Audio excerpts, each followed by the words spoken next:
Good afternoon. My name is Lynn. I am going to call this audio, well, whatever you see on this YouTube release. I'm going to call it something to the extent of the the lords of the ancients of the Green Temple of the universe, and take flight again, or basically dropping in for a landing, however you want to look at it. I'm hoping that this curiosity remark at the start, well, for those of you who do not know me, will say, what's this guy talking about? And at least stick around for the next couple of minutes to figure out whether you want to stay and hear the rest of it. So, with that, my point is, I'm going to announce the idea of a new concept, and is it from a comedic point of view, satirical, fictional, real? Let's put it this way.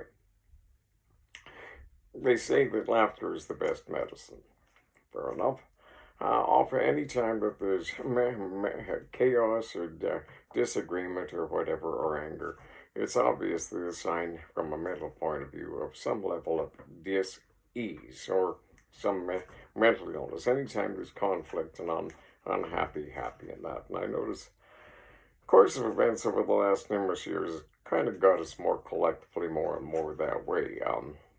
The world's not in good shape these days. Preoccupations, market uncertainty, and that. So what I'm going to do, by conjecture, is I'm going to say over the course of this next, however long this audio takes, I'm going to give you some insight into, from a comedic point of view, but it's going to involve, like an old Robin Williams album, reality, what a concept.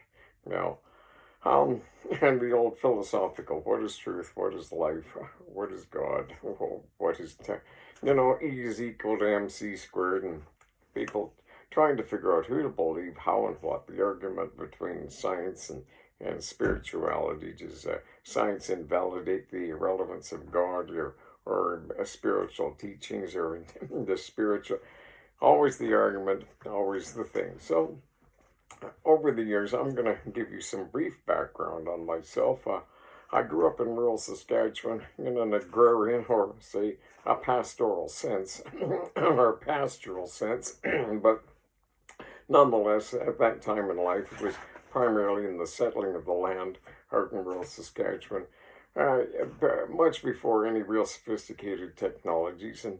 But I kind of grew up in predominantly at that time. I'm 68 years old, so I have some levels of reference as far as things, and I was always quite observant, but nonetheless, am I going to touch on spirituality or the God, Christ of that, or do you believe or not? No, actually, as I say, I'm a farm boy, and I'm a pragmatic, and somewhat, I'm an older man, and I've been in sales and business for a long time, so you're always deciding what can and can't you believe. The more proofs, the more facts, the more legitimate I can see that you're actually telling me something that makes sense on the basis of the truth, the more believable.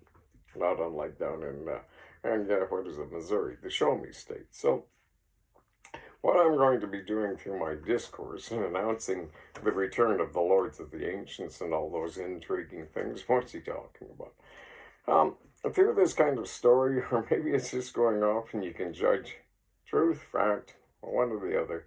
Maybe it's a kind of not in any plagiarism or stealing out the idea outright, but just kind of a Harry Potter and bigger things for adults, okay?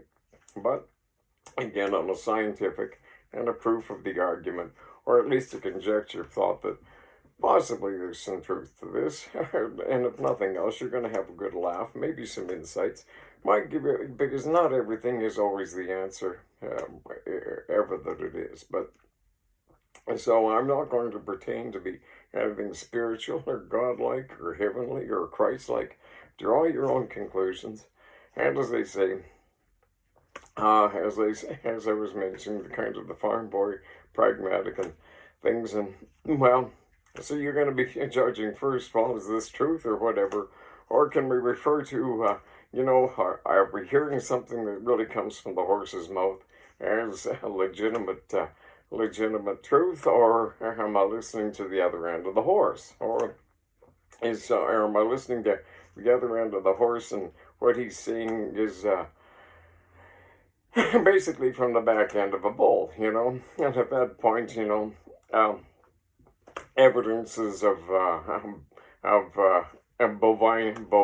bovine proportions and as I say, self-fulfilling hypocrisies, contradictions in terms. But that being said, I am something else that I am is I am an INFJ personality type. Go ahead and Google it. 1% of us in the world, as far as personality types, we're the rarest personality type. And I found this out not recently, but within the last year out on YouTube and that, as far as some of the things that I've become aware of, and well, the age-old thing as far as karma, the order of the universe, that if you're actually trusting things will come along as you need. They always say, what you need to know, you get to know by the time you need to know it. If it's something that helps you kind of keep getting along, because another truth of it is that people can feel somewhat at ease in. Everybody does what everybody does and has done in order to survive. But let's get back to this now. As far as farm boys and one end of the horse and the other, so if you can determine, and I'm going to tell you the difference between what's in the back end of a horse and the back end of a bull. Now, what comes out of the back end of a bull from farm boy or country gentleman, or the truth be known about it, when somebody's giving out an inexactitude in a misleading point of view, or BS, well, the context of BS is when somebody's giving it and somebody else is hearing it. It's because the person is giving it is misleading, doesn't care, and it's going to be harmful to the other people, and to the guy that's saying it to be the source once it's found out. But that's BS. And then there's the stuff that comes out of the back end of a horse, and horse hockeys or metal muffins or other nice things that you say, as opposed to I say it isn't so. The S word. S word? You mean like steak or soup or something super and tasty? But no, the S word. At any rate, in case the children are watching, or some of those people that are so easily offended that they well, swear if you must, if the cause it is just. If it's not and you swear, it's because you really don't care. But at any rate, what's relevant to the occasion. But here we go. So what comes out of the back end of the horse, well, everybody knows it's kind of like a little funny fib or a white lie. It doesn't hurt anybody, and it's just as best, or it's good for a laugh. So you can determine what I'm saying. It's not none of this is that I give you is ever BS or misrepresentation of the truth. Because as far as what I've done, as far as things over the time, I really feel that really I have nothing to hide, because I'm not innocent, but basically qualified as victim or whatever. But over my consistency, there's not too much that I really care to look the other way or deny that I was accountable for, relevant to the context and the how and the presence by which I had intended, or in my conscience was representing myself, subject to the circumstances. However, back to this. So as far as what you're hearing from me is what I'm saying about myself would effectively be from the horse's mouth, because essentially the simple logic is I would know more about myself and how I think than anybody else that might surmise on the basis of hearsay or imagination or not proper scientific or psychological evaluation. Actually be able to come up with, yes, I know a fair bit about myself. I happen to be the biggest authority on myself in the world, as a matter of fact. And the one that actually knows what he's talking about, that is. But so it is horses and all. But as far as what comes from the other end of the horse, am I responsible ever for doing things like that? Well, I'll leave it to this. Free choice, draw your own conclusions. I'm not going to tell you how to think, but I grew up on a farm, and we did have horses. I know a fair bit about horses, and I know which end of the horse from the other is which. And at that point, you can draw your own conclusions.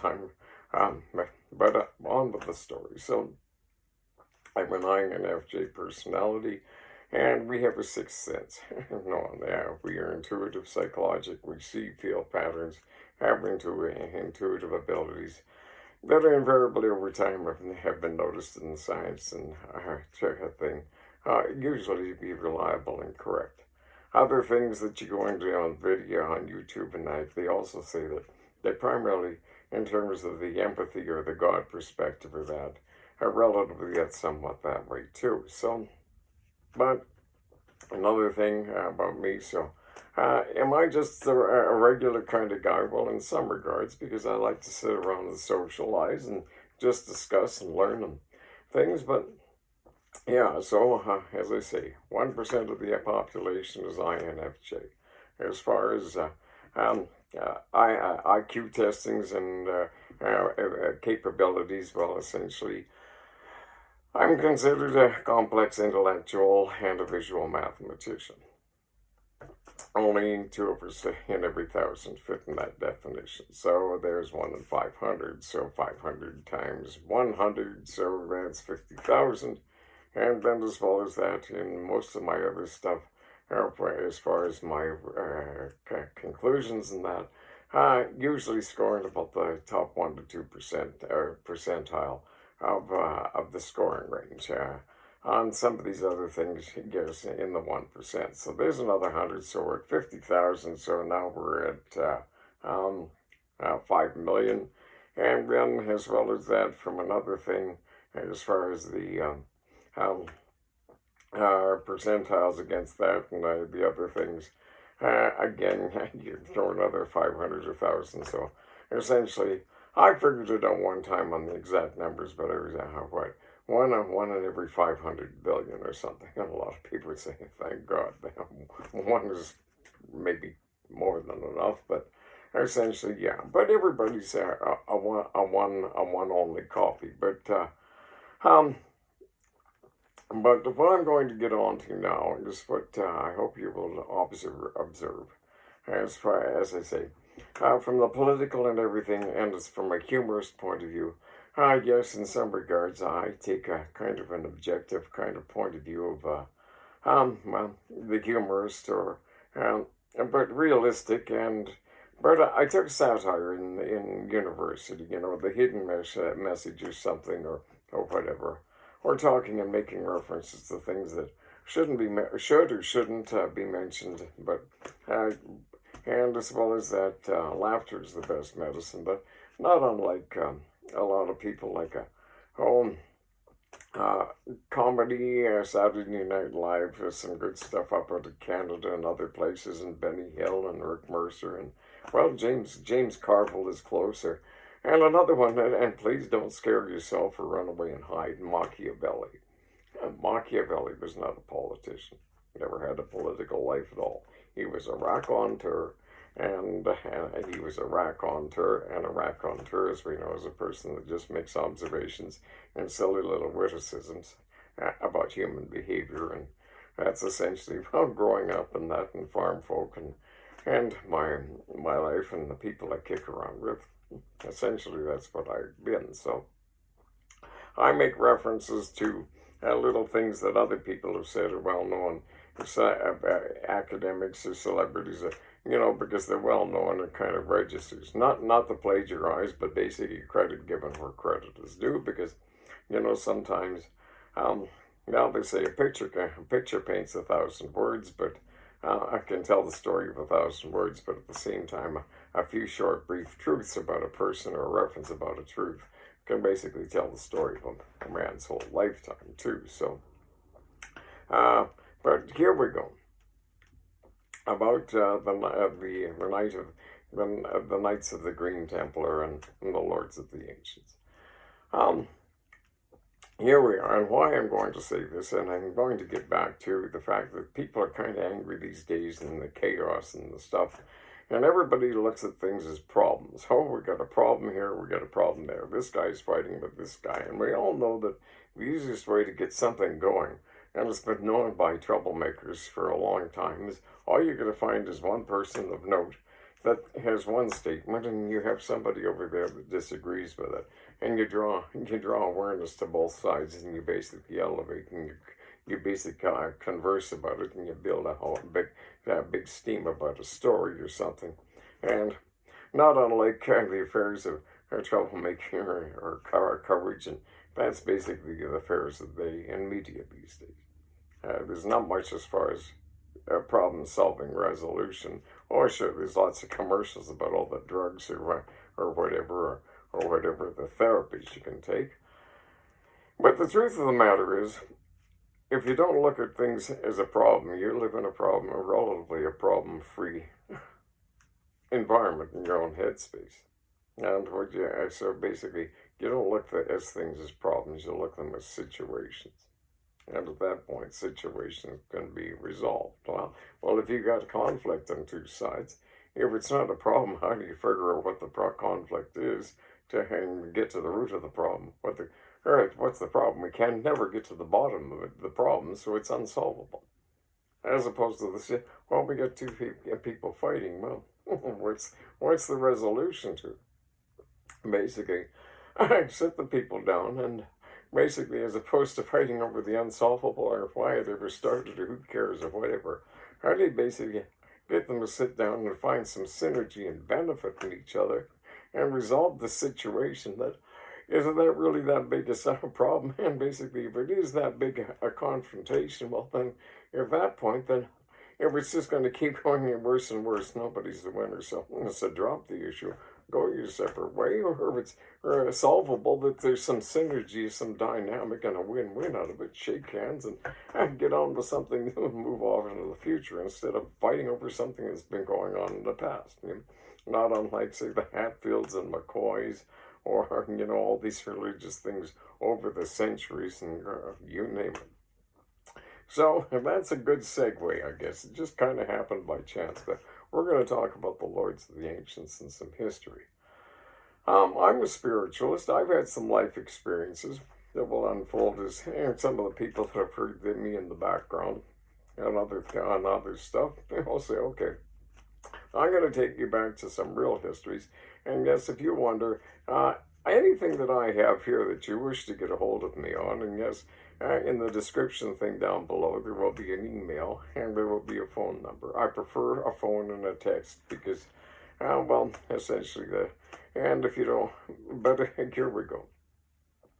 But as far as the origins of the universe and the Big Bang and spiritual geometry and that, yes, another thing I am as a visual mathematician is I can basically put that picture in my mind, design very specific and physics things and very sophisticated things, and in science or in art or philosophy or psychologies and that. And the science and the proof of it is, but just to give you a little reveal so you might be interested in sticking around for the long, I'm going to show that how, as far as reality, what a concept is, if you can basically count to two, decide and basically get the idea, the feeling for one or the other, and it's one or the other, and it's this or that or something in between, essentially, as far as how reality exists from the scientific, from the start of on the logics and the geometry of how it came to exist, and all these other things that interplay as far as religious beliefs or histories of the ancients or Akashic records or the yogis or the Christians or the Muslims or the older religions and beliefs and all the tie-togethers and the secret societies and that. Well, essentially, I'm going to give you some insights how they all kind of intertie together And I'm going to give you some conceptuals about your own judgment system on some basic, simple logics from a scientific point of view. At that point, you might be able to judge whether what you're hearing from somebody else actually makes sense or not. And depending if you're uncertain, it shows you how to kind of go out and Google and to sort out and determining mathematics of it to get to the bottom, to find some horses' mouths or some references to see if it does apply or the and so with that being said, and why the world is in the state that it's in right now, and here's something else. There's the references and prophecies and revelations about and things about the end times and all this horror and catastrophe and that. Well, I'm going to touch in this video as well about in the end, before the end of it, you can also see relevant to some prophecies and belief systems. In the belief that possibly there would be some change that all of a sudden everybody, as far as prophecies and end times and all these things that are supposedly happening or contrived or seem to be happening or not, can elementally, in the simple understanding of science, metaphysics, and paradigms, totally be shifted and quantum shifted and basically off and get off this, as we say right now, the inevitability we say, but in terms of the common sense of everybody kind of wanting to get along and live and have kind of a nice existence. There's a bizarre aberration going on right now that's getting progressively to the point, and in terms of the control mechanisms, not a necessity, but nonetheless it goes on. So we'll get into that as well. However, back to the origins and the history of the universe, and I'm going to study it in geometries and everything. But as far as the Green Temple and all these things, when they say, well, how can you see these and all these realities? I will give you qualified academics and substantiated, clinically evidenced proofs from other experts, and you can go ahead and find out that you're hearing this from the horse's mouth. And as I say, is this just a story to illustrate a point? And it's a pretty good story, but it's kind of like a parable or something, a story to illustrate a point, like the Aesop's fables or the fox and the sour grapes. It gives you a feel for the metaphysical or the state of mind, to give you the experience without putting it down on paper and profit and loss and deficit and absence and all these things. Okay, so that being said, as far as the lords of the ancients and from the start of time and the universe, reality again is anybody that has a spiritual or conscious existence right now in terms of the evidence. And the truth of it is our personal little spirit being in that we all started flying around as little individual sparks of indestructible energy, scientifically proven that is the proven. And inside what we would call a photon or something even smaller, truth be known, and things like that. But actually, if you get right down to it, in ionization and that, ionization or ion comes from the Greek word eos, which means traveler. Okay, and essentially, we all basically have existed, and we've all been traveling since the start of time, not in a human form in some regard, but a spiritual form and an evolutionary developmental form throughout this universe since the start of time, or wherever we're going and wherever we've been. Okay, so that being the case, you can evidence this as possibly Harry West Potter, but it's going to make for a good story. And at the end of it, the other thing is I'm going to show you about a website concept, and as well as that, an interchange concept as far as a patentable currency concept interrelated with a website and that. And yes, as far as the knights and the lords of the ancients and that, it's not going to be a secret society, because secret societies, well, then you're up to something that maybe others wouldn't believe, or it's too good a deal and you don't want to let the wrong people in because it's going to mess up the deal. Or maybe you're up to something that other people wouldn't understand, and maybe it's because you're up to something, well, shame on you if the other people find out, well, excuse me, but possibly Betty and Wilma wouldn't let Fred and Barney go down to the lodge to meet with the Grand Poobah on every Friday night or whatever.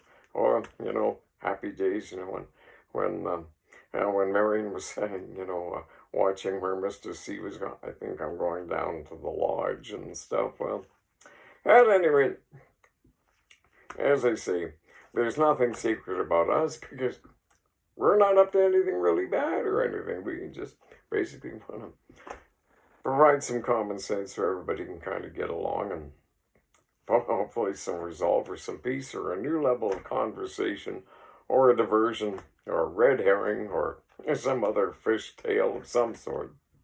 But here we go. So the Lords of the Ancients and that, and apparently, yes, I'm one of the Lords of the Ancients or good storyteller. But when I first became by a known name way back, and I'm talking eons and eons, apparently, and other places that hang out and metaphysical faith that you kind of just come into. You can't. But here's the name of we'll get to the website. It's got to be an evolution, but it's got to kind of be about a kingdom, and where everybody can kind of come in, and everybody's welcome in the kingdom. But it's, shall we say, kind of a combination between whatever, but it's going to be a kingdom, and so you can come in and you can be, take on the role of, but there'll be a banking or a currency or a change and a way to sustain or basically register your own little place, kind of like your own little thing where people can go and see you there, and there'll be a community, and there'll be an evolution of different roles that you can kind of come up through as far as possibly selling your wares or being whatever you are down in the market square or in whatever belief system, and you will evolve, and there'll be some level of government and discourse, and you can graduate up through the things, and as you do by your own dynamics and whatever, and things that get put into play. But it's all going to be set up on a moral and operating conscience that's got to do with the mathematical function of divine proportion, the God sequence, the loving, the giving, the caring, the benevolent, and then of course there's the other sequence of the bad, the this, the that, and essentially the AI or the judgment criteria or the thing will be interfaced in regard that apparently, like another game was called EverQuest, you basically come up on certain things, and it's going to be a study of kind of you can become the mayor or whatever, or whatever in the thing, and then you can basically graduate up to a king or whatever, or queen or court jester, or just however you feel like you want to be here. But there's a graduating, because the truth of the matter is there's no such thing as a political or a financial or a religious boundary. And as far as the spirits and the boundaries of the universe, the commodity is love. And what is the commodity of love? Well, the definition of Christ is not the human form. The definition of Christ is the divine light of love that is fed through the heart of all mankind. And as far as the divine light of love, it is actually the formula of divine proportion and a couple of other things that I'll avail into some other time, as far as light energy, dark energy, good, evil energy, and all these things that I'll put right down to the maths and the geometries that are believable, and will be part of the curiosity factor, or maybe a series of books, or if somebody wants to help and chip in, because that's the thing. As far as the currencies and that, in some regards, the give and take and the share of true spiritual love is free. So, as free in that, well, the favor, the kind gesture, the aside, the synergy, the build, the basically one benefits the other, and things like that, on the science and the math and a whole bunch of other things. But so the contribution and basically a value for what it is and favors in that. We'll figure out some way in the kingdom in that, as far as the contributions and the favors, and and things as far as the equitable value of a commodity and that when you come in as far as the interchange and the currency system and the things and the well as I say, it has some possibilities. So if a person wants to get a hold of me and guess on the phone or text, have a talk, well, we'll give it some consideration and we'll see where we can go from there. But so back to where we at. So let's go back is the history and the origins of things, way back to when I was just a little tiny ion, yes, and as far as my academics and things, I took grade 12 in that, and a subject to my personality, INFJ, consistently. I did well in school for a while, and then all of a sudden I was the center of attention and being picked out by teachers, and INFJs tend to be like sociability and that, but they tend to be unusually shy, and that's why I'm comfortable in front of something like this. But as far as up on a stage, or don't like it. Like sales and that, but small groups and that, and kind of.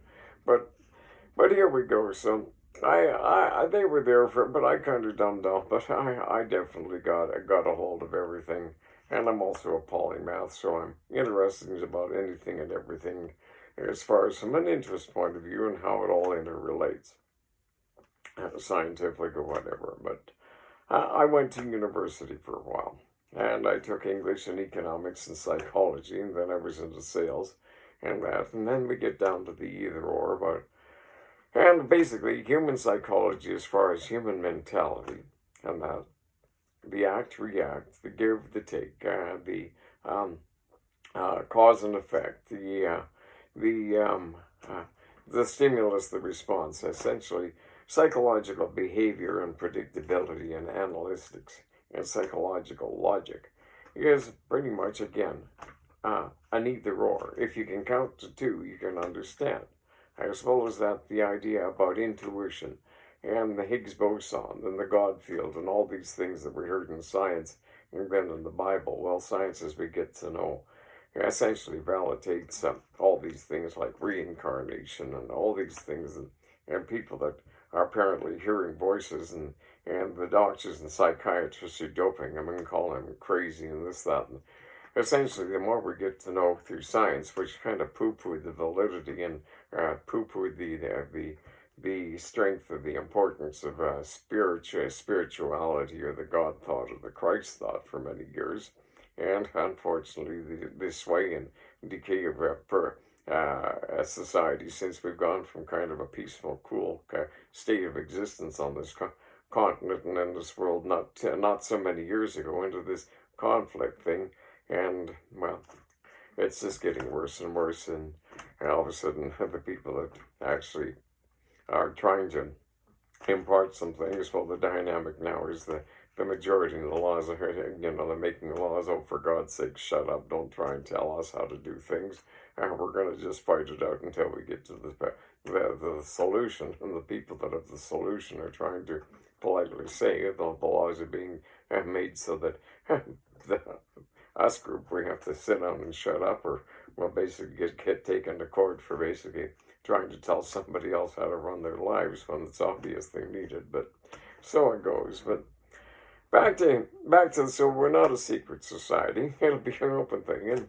and stuff, and so yeah. But yeah, and a whole bunch of things. So it's fair. So that, and another thing about it.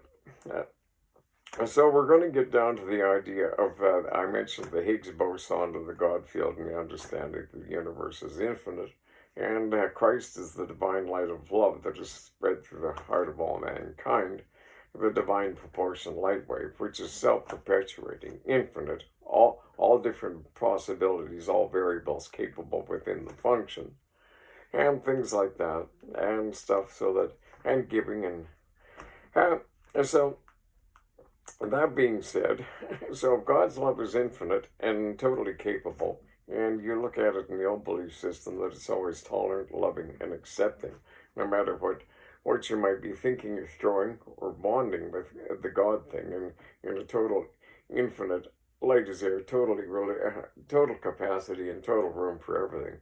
The lightning and the peaceful thought, and the calming, and the confidence, and the serenity of the tranquilities, or other things. As far as the divine proportion thing, it's also known as the golden mean, or the golden principle, and things like that. And or that silence is golden. Well, in some regards, the thought of silence and the thought of infinity and acceptance in that and indestructibility.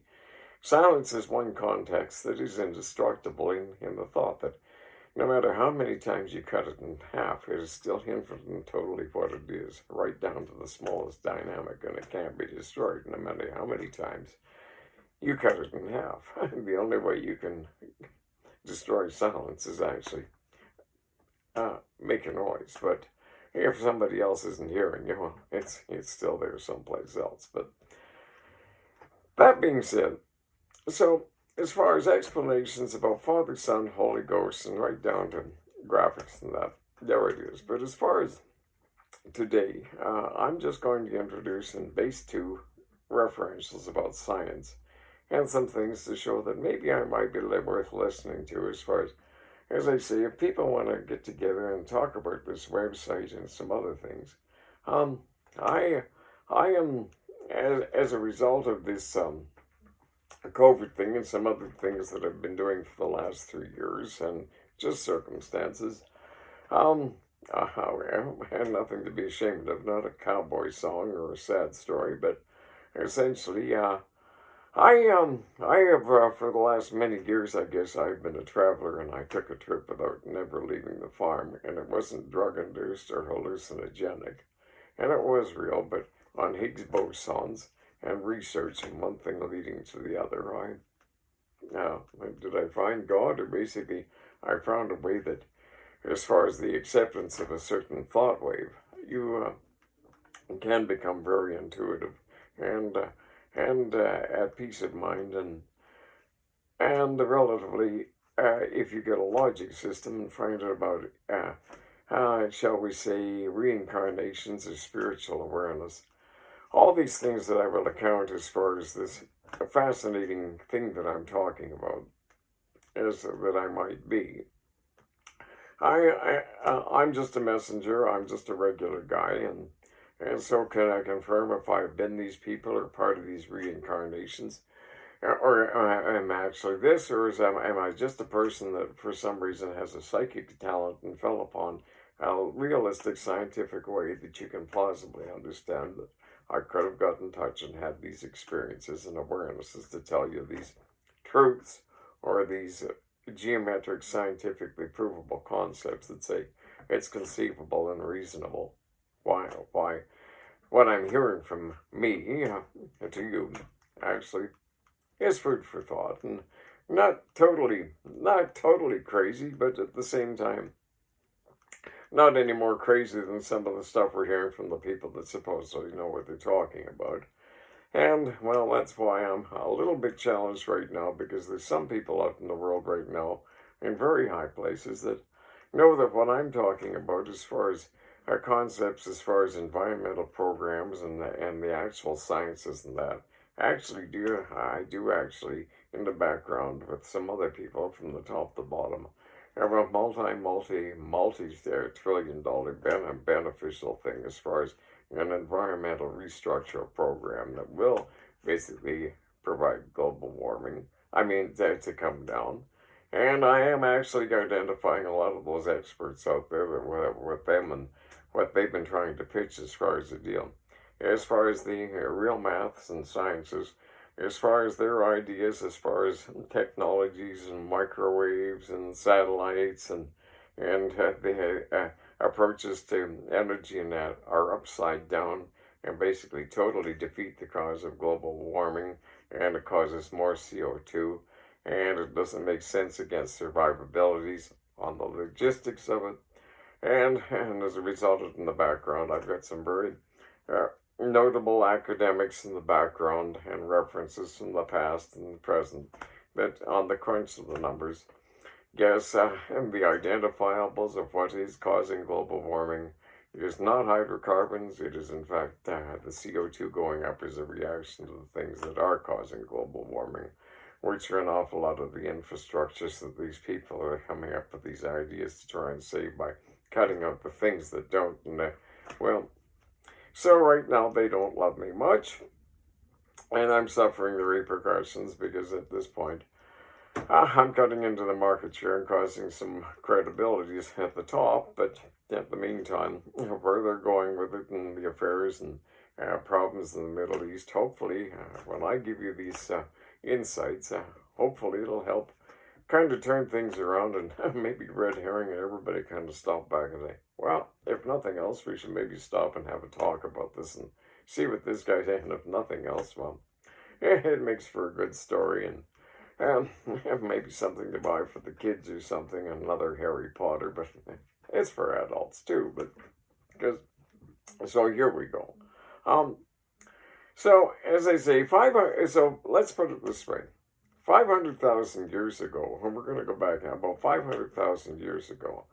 There was a dynamic that came into this part of the universe. There was this part of the universe that all of a sudden the potential for dark energy or dark personality or dark thoughts became aware. Okay? And as we see, the divine proportion light wave and the source of that, as substantiated by, say, cultures like the Mayans or other things that were in the Bible that refer to the Pleiades and the heavenly beings and that. Well, at any rate, here we go. About 500,000 years ago, and there are some other referential books out there that talk about the history and the origins of the universe. And subject to my personal experience for the last 26, 27 years ago, especially the last 26, 27 years, essentially, I can validate when I hear some things and I say that in fact is exactly what I've experienced and know to be from personal experience. Bang. So I'm not looking for the truth when I hear some people that's telling the truth about things I've already experienced. But here we go. And yes, about 500,000 years ago, the universe is relatively in balance, and human origins and other planets and inhabitable planets and human life. In this part, it's all over this universe, in excess of hundreds of millions of places that human life and various,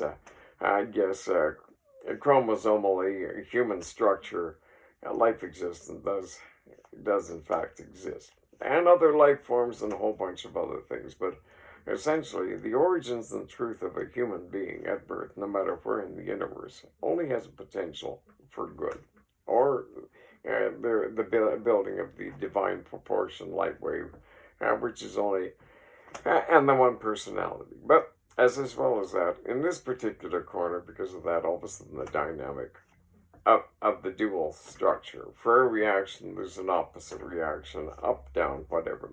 Well, as far as metaphysics again, and is substantiated closely by Dr. Richard Zukov and some other Dr. Richard Zukov, who said there's two basic emotions, love and fear. Love fully and giving, fear scared, in deficit, defensive, reactive, greedy, news too much is never enough, distortions. So, but actually the truth of it is, it's a give and take, of course, but Dr. Wayne Dyer has it down that actually, it is actually one emotion. It is the emotion of love, or love going the opposite direction.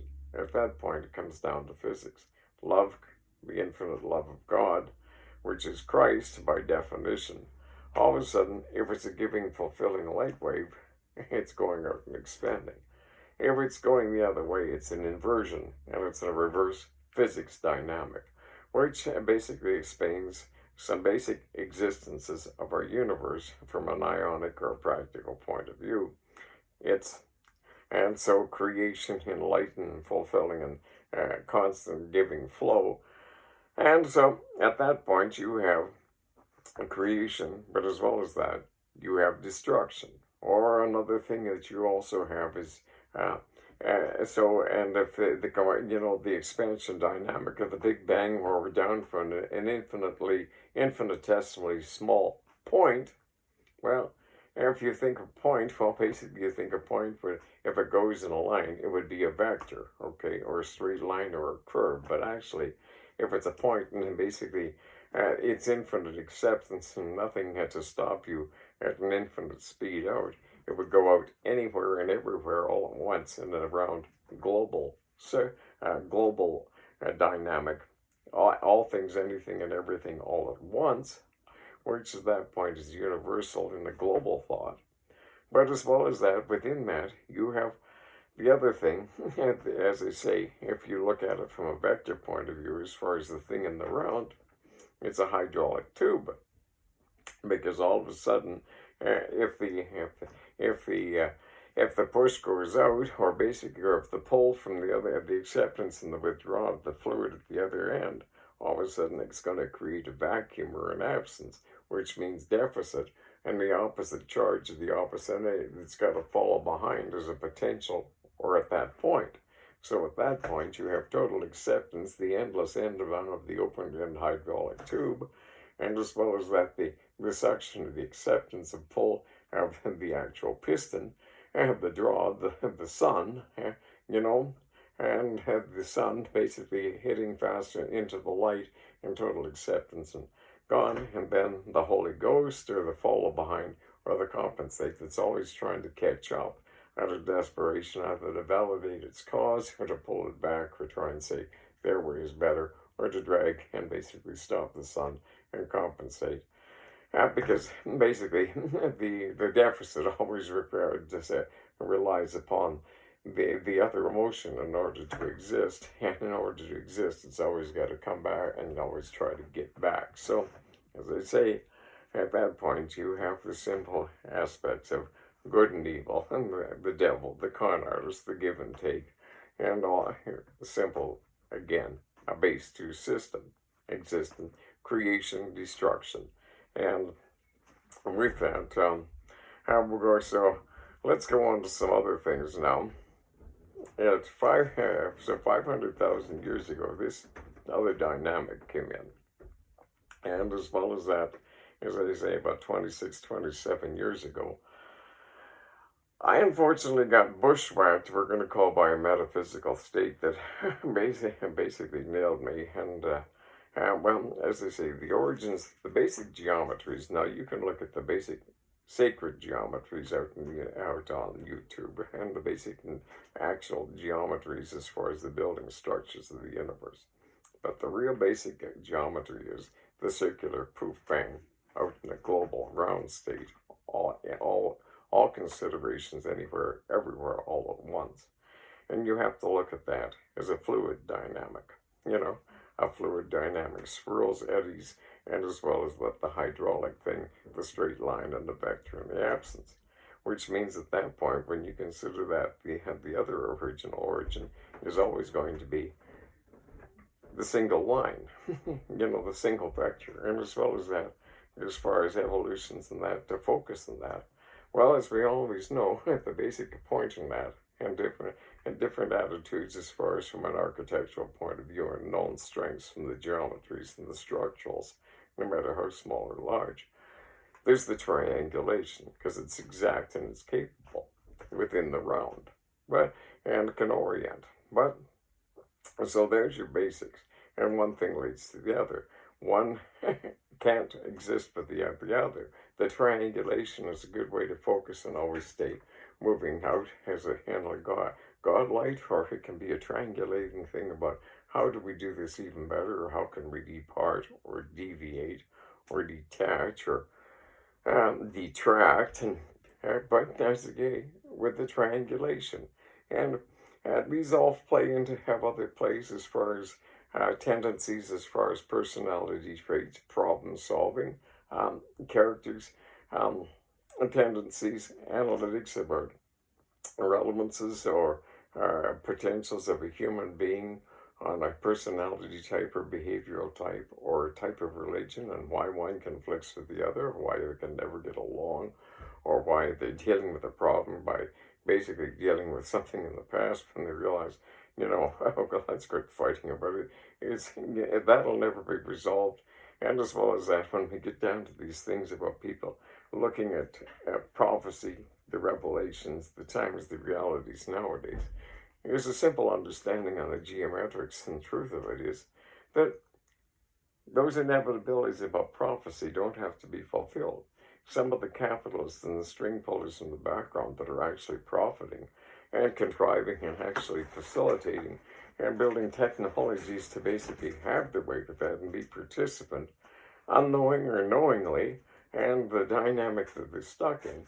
Truth be known is reality as God would have it, and as the Judeo belief system is, that paradigm can totally change, and their belief system is that in those realities, there's a total reality, another belief system or another individual or collectives of thought can totally change the paradigm.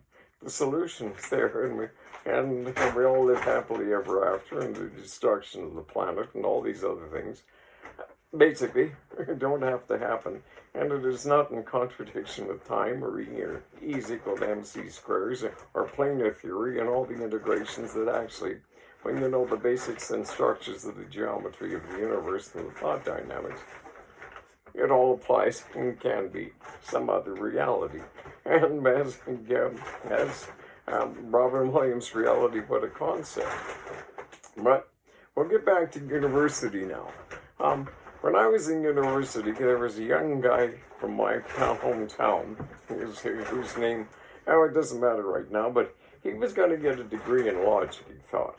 And he was a good guy, but his nickname, we referred to him as Spock. And he was talking about the fact that nobody had a PhD in logic and stuff. And at that time, I thought, well, isn't that an interesting thing? But he was going to go at it about knowing anything and everything there is about logics and figure out what logic is. And at that point, I thought, well, wouldn't it be more logical to figure out what the basic logic is, to basically figure out what reality is no matter what?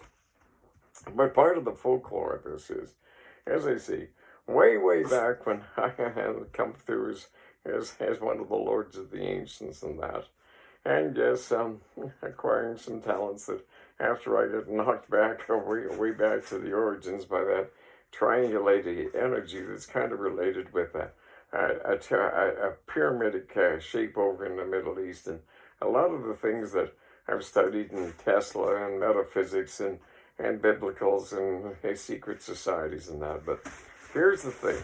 There's some references to the serpent in the garden and snakes and the snake people and all these elements and certain realities and that and lizards and UFOs and a whole bunch of things and sources and elitisms and things that just in terms of against the dignities and the Christian dynamic and the kingdom and lords and ladies and the resting knights and knights resting damsels in distress and slaying dragons and well, as far as the Knights of the Green Temple and things, there is one indicative about something I became aware of.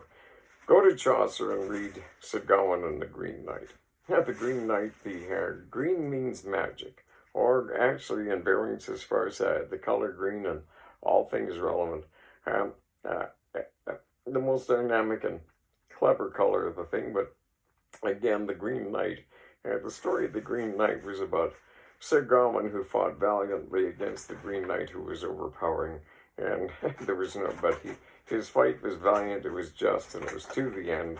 And in the evaluation by the Green Knight, by the either-ors and that, he realized that Sir Gawain's defense of himself and his principles fight on that, he was eminent that he was just in his fight, even though he could have not basically overwhelmed the hand the Green Knight could have done it in, but the Green Knight let him off. And that was the justice, the morality of the Green Knight. And another thing about, a curious thing about the geometries of the Green Knight, in my experience and my metaphysics since basically getting nailed by that and not going for it, because by that time I had basically come across in another book about the Pleiadians and how if a person just accepted into their life the implant of the Pleiadian or the God thought of the heavenly people and things. Well, I had got into that, and yes, essentially I had just received my universal alignment and a whole bunch of other stuff. And it was tripping along, and it was a wonderful experience, and all things by accepting that, of my own volition and acceptance, and come and go as you please. It became real, but then that other shit, and it was totally the opposites, and I didn't get into it, bow down to it. And over time, from start to finish, and all over the universe, and time travel, and you name it, that I acquired and got into from some base understandings that I had, and God always found the way, but basically I didn't let the forces, let's put it this, the other belief systems that, trying to play God are forced by pressure and control tactics and all powerful no matter what, and there's no escape sort of thing. Not unlike slavery or unnice conditions and pressure. Well, it didn't work out for him. Let's just put it that way. But here's the thing. In my travels and that, and out in the universe and other potentials and other universes than that. As we say, the triangulation, the three-way trade-off, but there's always the external force that you can't find the influence. And that's what goes on this earth as far as conflict and never getting to the bottom of it, as far as things. But here we go. Big truth. You talk about the snakes, the serpents, the reptiles, the things and the snake people, and some other things about other things that if you come at me and by my prior claims, yes, I'll give you all the math, geometries, the science, and some other things, and some old spiritual or beliefs from other um, some other realities that have been recorded and accounted for on Earth.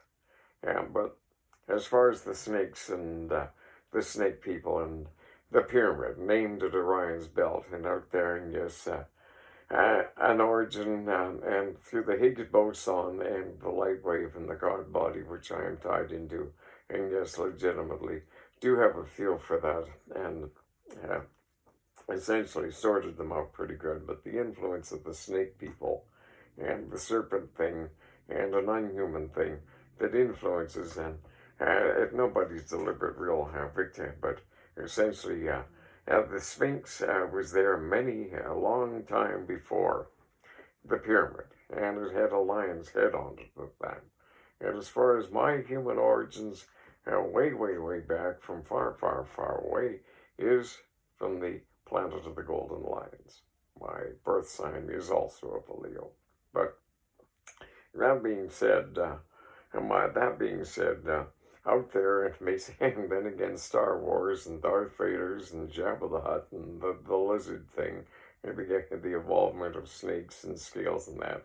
And as far as some things, as far as how they are trying, the story that how they try to devolve human DNA and take us over for the exploitations from an evil place and a destructive civilization external to this planet, out in some bad place and that, and can't get to the source. Well, as I say, it got invaded, basically influenced and infiltrated out there in Orion's belt in a planet body out there that out behind it is the origins of the humanized or humanized snake people, or not the snake but the lizard dynamic that is known about on Earth by people that have been basically into UFO reverse engineering and in the know of some things. But the real origin was not the snake people out in Orion's belt.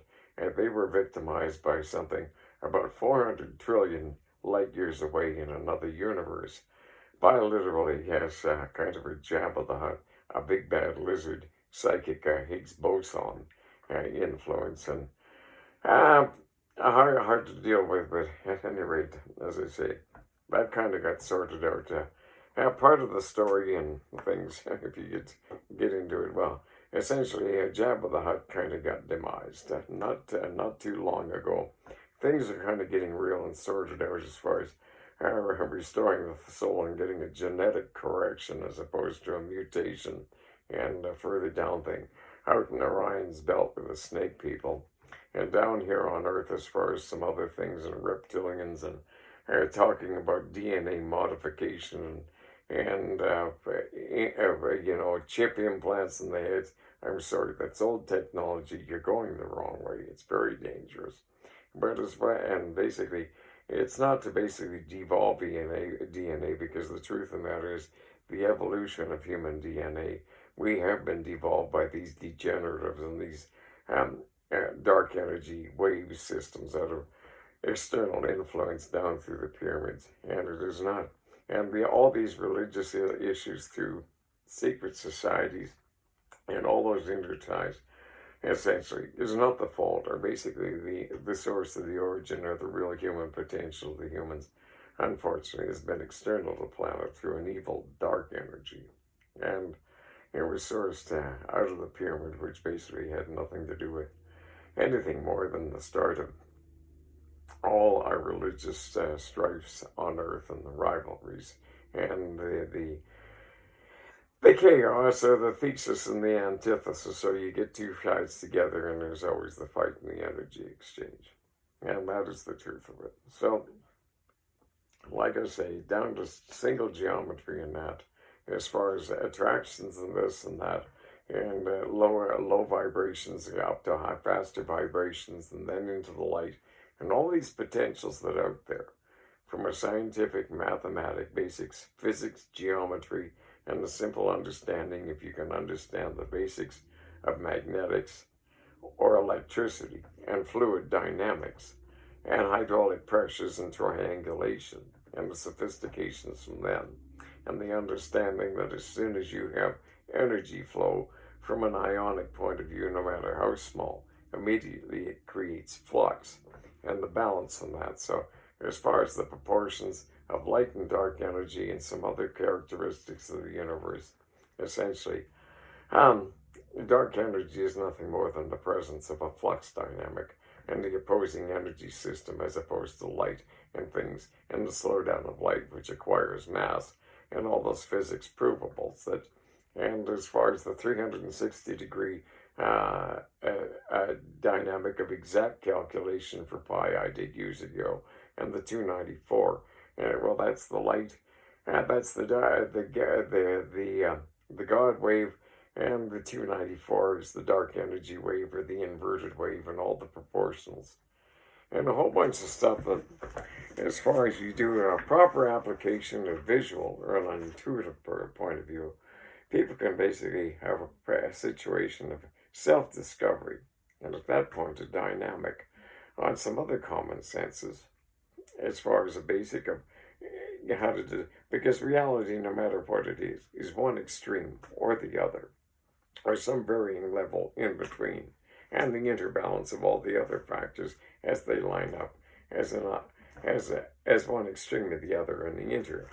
And the analysis is the same, basically, on a mathematical point of view. Well, if you got a whole bunch of variables, what's the just keep dividing it in half by an either an or down to then it's a one, or then you can tell whether it's truth or common sense or react, or you name it. And as far as visual mathematics, in my background, yes, I from logics and stuff like that, and things that you can justify how the reality, the truth be known, immaculate conception, scientifically provably, totally a reality and a capability, as well as that instantaneous or moving planets or overcoming gravity or lift or light or traveling or football-sized stadiums and all these UFOs that move observed that beyond the abilities of what we know as flies. Well, essentially, it's pretty simple stuff. Flying on the flux, for example, the physics are there. The possibility of the idea that if somebody is aligned as far as spirituality and proper control of that and thought waves and some understandings about math and acquiring math and slow and aligning with the universal alignments and the operating harmonics of the universe, and the way to align with flux frequencies, the idea of being able to actually fly or be angelic or be across the universe in an instant, or all over the place all at once. On the Higgs boson, and as provable science proves, those possibilities are there and capable. And on the science and all these other things. But to leave it off, I'm at 1:04 right now, just to give you an idea, just so that you might know something here. As I say, to maybe pique your interest, I'm going to give you a couple of evidences that you can try and prove to yourself that I might have some further insights that all these things that I've experienced, and yes, I am a knight of the Green Temple, and apparently I've been around, as we know, since the Big Bang.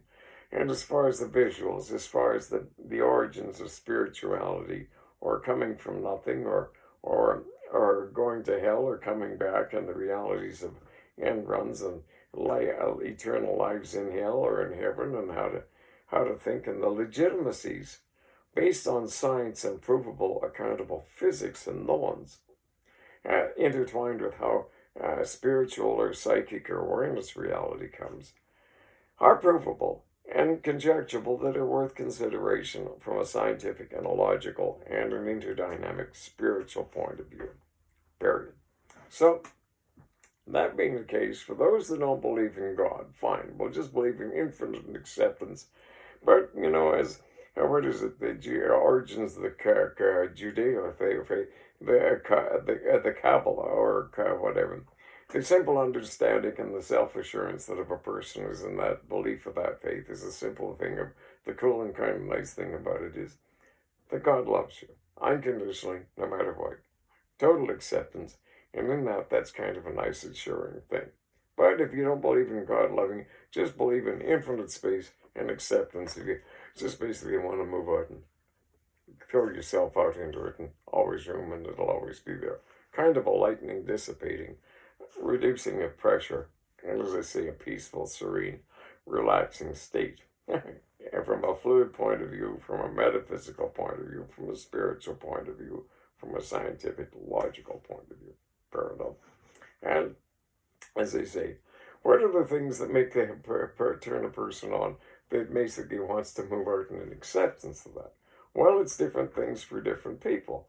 Some of it is people will basically motivate to move towards something from a point of attraction, or a point of attraction.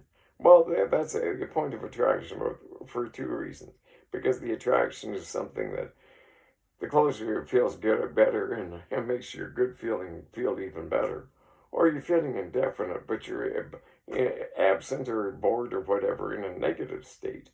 And what's out there attracts you because it's going to get rid of your discomfort or your boredom. And all of a sudden, you feel inspired to basically move towards that. But the thing is, are you moving there in a giving, synergistic, caring, empathetic state, or in a desperate state and you have to have, or you're desperate for it, or you want to possess, or you want to own, or basically control? Okay?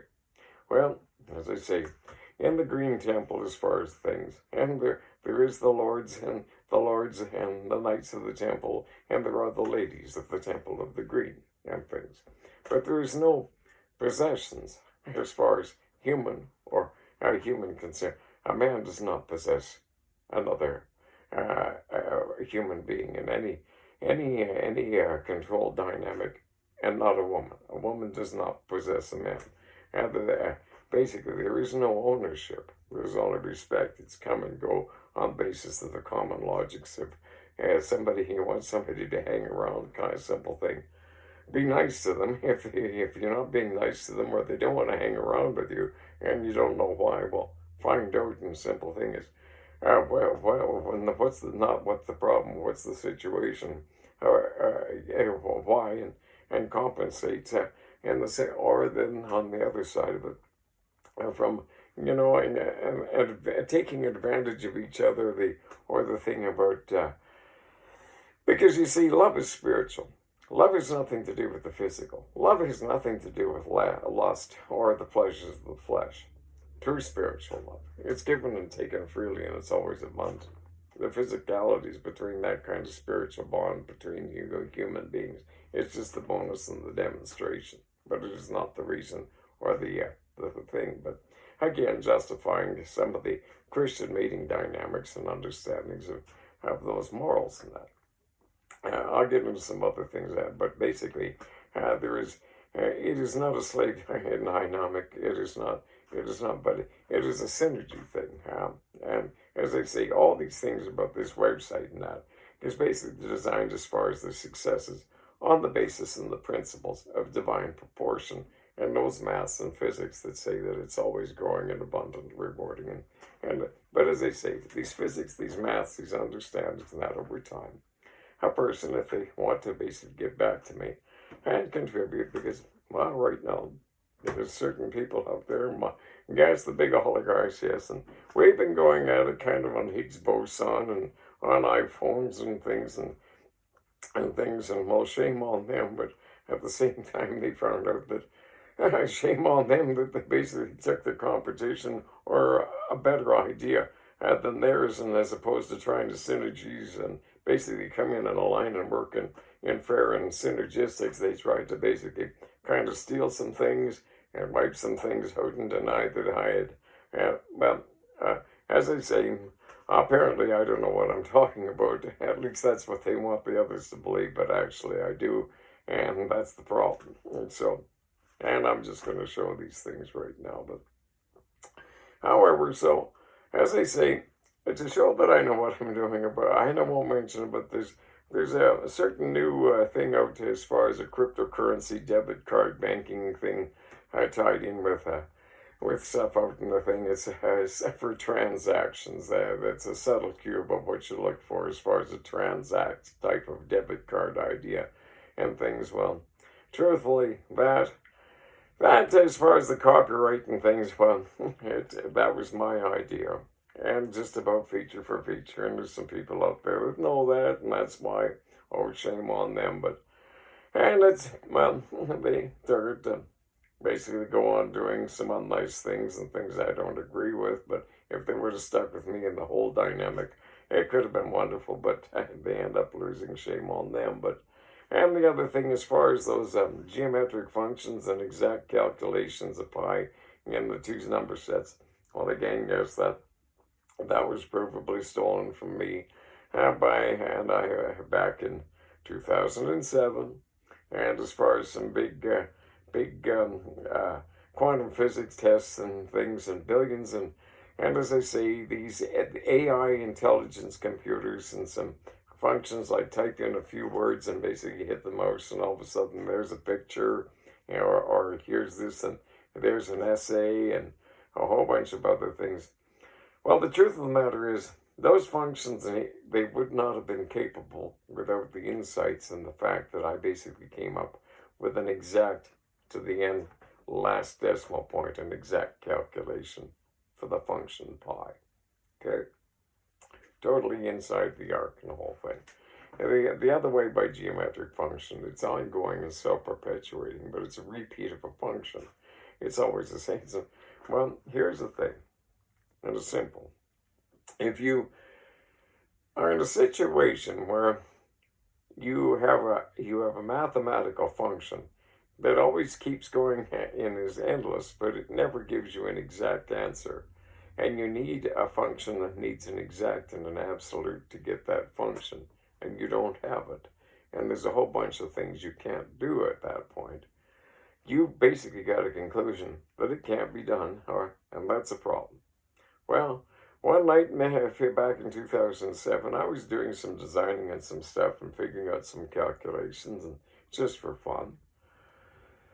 I thought, wouldn't that be neat if I had a different exact calculation for pi? And as opposed to taking the automatic thing as well, that's impossible. That's the way it's done, and it can't be done, and you know they can't. I just looked at it as a situation. Well, what if you went at it from a different geometric approach? And here's the thing, as far as my academics, from the largest engineering group and company in the world, and the largest military industrial type Z corporation in the world, with which I was employed, which is Halliburton, I have a technical engineering certificate of proficiency in hydraulics and hydrostatics. round calculations, pressures, differentials, exchange, all these other things. And so, excuse me, I sat down and I went at it, and longhand, a little calculator and stuff. And in very short order, I had it in about 2.5 hours of a different way of doing it. And I thought, well, isn't that neat? I'm going to prove the theorem. Yeah, prove the theorem. Yeah, checked out again. I thought, well, just for fun, I'm doing two different size rotary motor things here. I'll do it in a different number set just for fun. 294 came up. Well, what the heck? There it was. But the thing was, I was monkeying around. Then I started running the two numbers together, and it came out to divine proportion. But at the same time, I was faxing these things down to an eminent lawyer in Ottawa, who was with a very large, credible university law, well known for its law college in the United States. But in the midst of that, all of a sudden, I noticed these faxes were being hijacked, and they jumped off to another number, which belonged to the prevailing conservative party at the time, not the government, but the party at the time that was in office. And as well as that, the other number that was jumping off was going to some gal down in San Diego with the CIA. Okay, and I thought, well, why would they? And I thought this is pretty funny because I was figuring out different base systems in the interdynamics, and well, I was working on the basic number systems used in a clock. So I was jokingly sending out, they're what's going on here? But nobody ever got back. I reported to the RCMP. Nobody ever got back to it. Years later, after I'd been thinking about it and got into the real working dynamics, there was some other stuff. Well, truth be known, it's as simple as this. If you need the function and you don't have that function, things can't be done. But all of a sudden, it's meant millions and billions of dollars of new industry and things that facilitated AI and a whole bunch of things, but it's being used quite nefariously and quite unscrupulously to build and actually contrive technologies and political realities and affairs through clicking the mouse and setting up algorithms on AI through social medias and that, with some badass external thing that really owns or whatever has the big pull on it. As far as these things and contrivances and exacerbations of world affairs and that, and hence bringing up the prophecies and the revelations, and as I say, misinterpretations as opposed to one interpretation to the other, and making it for the big take and the slaughter and the takedown, as I say, dealing with that pyramid energy external and that, whose wish is to basically destroy the universe and the planet. And excuse me from actually being out and all over the universe experientially and on the Higgs boson and doing a cleanup with the lords of the universe and the Christ of the God of the love way for the preservation of the universe and mankind, and knowing that there's another way and the broad sweep. Well, here's the truth of it. They are, and they're not nice. And the people down here, it's an overpowering energy, and people are somewhat helpless against it. But curiously, for some reason, when I sorted out and kind of tied in things, well, my original origins way back in tying in and being with the Pleiadians, well, shame on them, but they got bitterly disappointed. And as I say, that snake outfit out in Orion's belt, well, they kind of got reset because the big bad blizzard that was, and then the real jab a couple of universes over, well, kind of blew his mind, I guess, and I can show you, instantaneously in triangulation. Yeah, I couldn't miss. Open sights got them, but as I say, it can go for a good story or whatever. But truth of the matter is, folks, here's the insight. You want to feel good, or you want to feel the release of the peace of mind, and as I say, it's as simple as this. You've got to consider that your mind is like an antenna, okay? An antenna is totally passive. That way it can feel the good vibrations. Now, the thing is, as soon as you're putting effort or thought or energy into trying to feel what you want to feel, you're throwing out a counter-interfering vibration, which is not passive.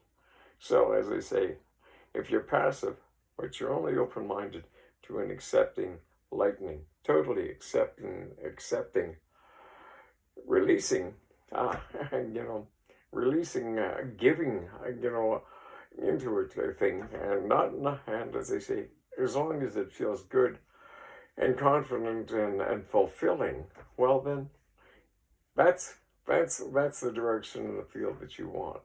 But however, if you're in a neutral state and you're looking for the feeling that is going to give you the upper edge or the deviation from the accepting, as far as total acceptance for what you are in a neutral panel, and feel the release and the peace and the light as air feeling, well, but how do you do that?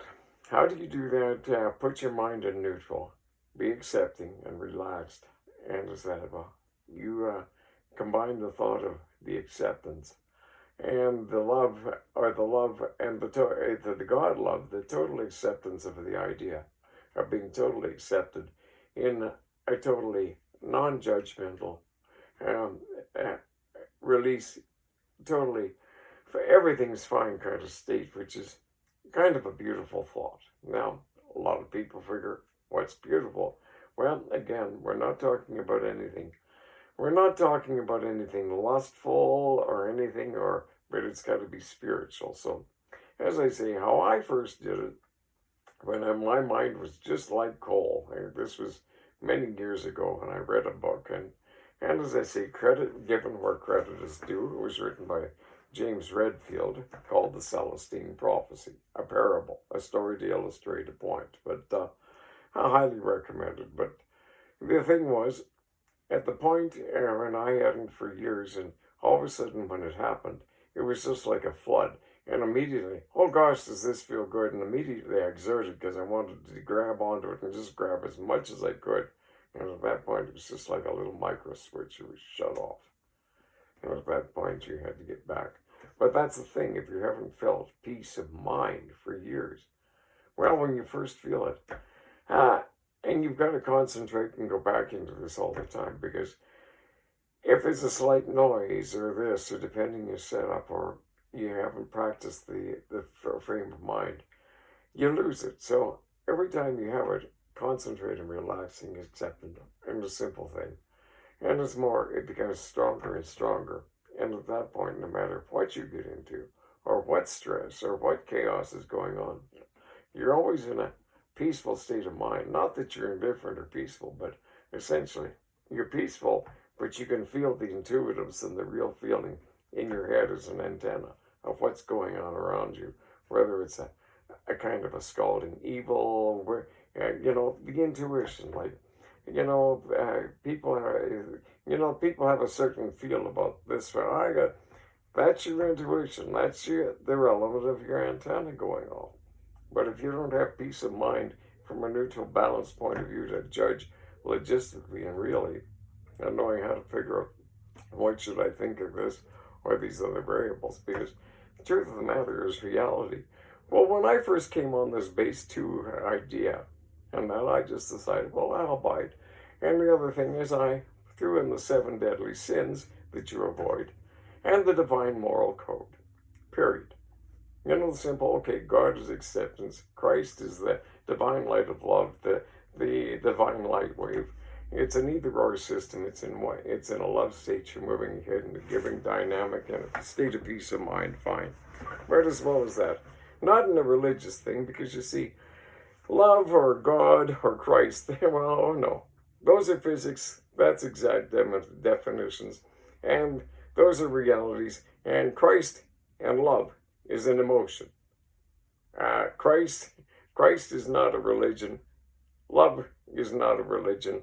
Christ and love are the same. And it's the infinite, exact scientific thing that turns out in a person as an emotion. Period. Infinite, always giving, etc. So, from a scientific point of view, it's not a religion. It's not a belief in a God or a belief in a Christ person. It's just the thought based on science. Period. And as well as that, and how do you basically regulate yourself? Well, again, if you go down to triangulation, you maybe only have 3 specific beliefs as far as you focus on to basically keep going or whatever, which is a human tendency when you're designing or figuring out a device or, or determining. You're triangulating, you're focusing, you're trying to figure out a logic. What's the best thing to do with this? Okay? But if you're using a triangulating, a very fixed belief system, well, at that point you can be obsessive, zealous, compulsive, or you get down to the rabbit hole, or you get tunnel vision, you only see act and react, and you are not totally capable of all situations to act peacefully and common sense in a win-win regard, and as opposed to winners or losers, to resolve a situation so that everybody can walk away a winner. Because when one walks away a loser and the other's a winner, then the winner's got to look over his shoulders, because when you're number 2, you're trying best, or you want back what the guy won by fast talking or stealing it from you. So, and other things, as far as base 2 and science and that, as far as evaluation of things that go on in this world right now, read the book by Jared F. Diamond, Guns, Germs, and Steel. It's a scientific representation of a few scientific things about human behavior, the give and the take, the inevitabilities over time and over history that show that what we learn from history is when the same variables pop up, always the same thing happens. Why there's always war, why there's always conflict, why there's always a civilization, why there's this, why there's that. And another thing you can read is by Stephen R. Covey, PhD. It's called The 7 Habits of Highly Effective People. A dry read, but again, it's similar dynamics. So at that point, if you realize that reality is a base 2 system, one extreme or the other, and you operate as far as in a love wave, or the basic constructs of the divine moral code, and the obvious things about love and this, that, and again, the divine moral code. I call it the divine moral code as opposed to the 10 Commandments. Some say there's 12, but for whatever it is, I don't call it commandments because people don't like to be preached at. They like to make their own decisions. Kind of go in peace and draw your own conclusions and freedom of choice and all that stuff and things. So, as I say, there you go. So, at that point, and it's an either or, so you're happy, sad, you're up or down, or right or wrong, or logic, or this or that. And so, as I say, from that point of view, this is where I'm at, and why as far as stuff, and been all over the universe and come and things, and apparently, as I say, the Knights of the Green Temple. This is the origins and the folklore, and we've been around for a long time, as I say. Read Sir Gawain and the Green Knight by Chaucer, but we're planetary managers. We're custodians for the big guy. And truth be known, as far as things, I manage, well, I got a fair bit, well, because of that big bad lizard thing kind of got removed. Basically, often rewards you with his great reward, and he can kind of start all over and refine himself. But now the basically genetics and everything can kind of resort and go back to the big correction, or the basic big things, so that we can basically evolve again, as opposed to be mutated and engineered by vaccinations and implants. I mean, my lord. But as far as other reincarnations that I had from way eons back, I was originally known as an Eli, and then 15,000 years ago I was apparently came down, and yes, there are wizards. Hey, there's good wizards, bad wizards, there's god wizards, and all these other things. So within this thing, you can basically start off and come in as whatever you are, and get the insights and stuff, and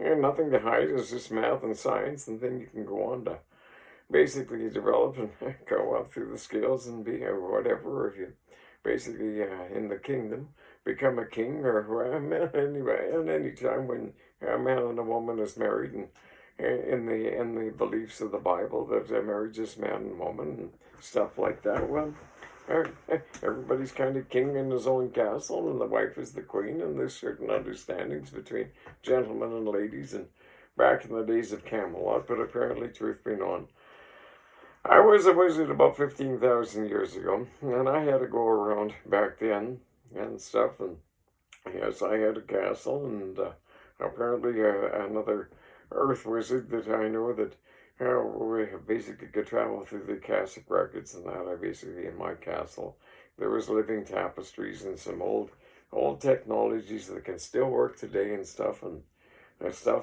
but back at that time, well, I went sort of, but you're a king back, and I guess the old dark energy greeting party maybe knew I was coming, but for the last 20, 25 years, there was a showdown all over the space and that, and they got sorted out, and, it's down to the point that down on Earth, as far as the pyramids and stuff like that, and the troubles on Earth and that, as far as the big quantum shifts, and we don't have to go with that paradigm, truth be known, that is, so I'm just saying, if you're interested in basically tying on and coming to the Magic Kingdom, the Green Temple, and the Green Knights, and the lords and the ladies, and this green planet and this green temple, which is our Earth and our collective promised land in some regards, and the truth of it, well, and things, well, yeah, here we go, and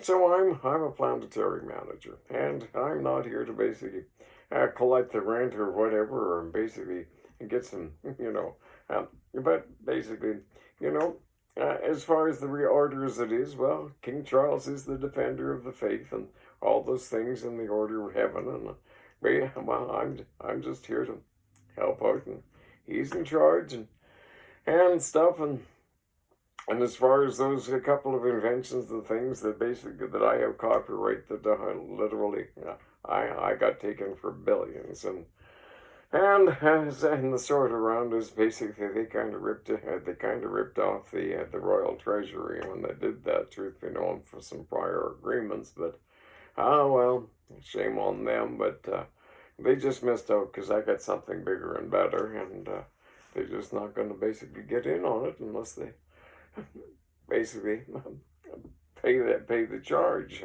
whatever I decide this time, as opposed to them just stealing it and basically after the big cash flow and everything, I had kind of wished to have responsibly put down through the king and queen and the firm, so it could kind of go out into the commoners and the commonwealth and the best of the planet and the preservation and things, as opposed to some of those guys that stole it to continue on their dream of going into this horrible end run of destruction and revelations as they would have it, and the misinterpretations. But because here's the thing, nation shall rise up against nation. Could be shoulder to shoulder as opposed to fist, and as far as the Antichrist and jumping into the lake of fire, well, geez, God is Christ.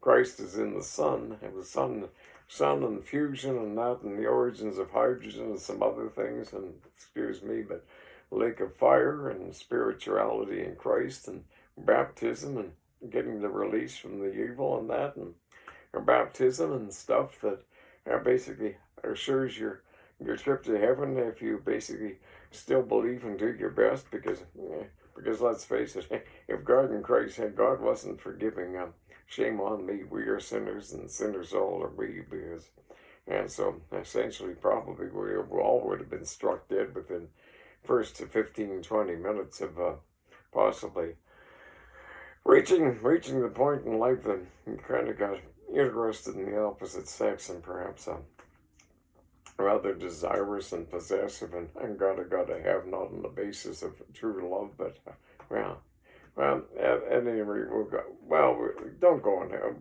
everybody go and have a cold shower or whatever, or just think nice thoughts or whatever, but here it is.